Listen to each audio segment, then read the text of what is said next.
There are many questions a person living with HIV already has, but it's the latest one doctors are hearing the most.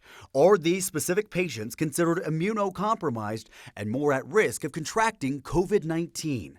According to Nine Health expert Dr. Payal Kohli, that all depends. Everyone in HIV cannot be lumped into the same box together, and this needs to be highly personalized when it comes to recommendations with HIV patients and COVID vaccines. She says individual cases should be looked at for two things. First, CD4 cells, or cells that are involved in fighting infections. And we see that above a CD4 count of 250, your response is essentially identical to any immunocompetent person.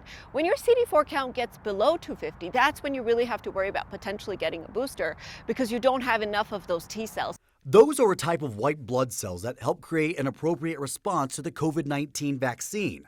The second factor, a person's viral load. So how many copies of the HIV virus do you have inside of you? Now, if your viral load is undetectable and your CD4 count is normal, you're essentially immunocompetent. On the other end of the spectrum is a high viral load and a low CD4 count.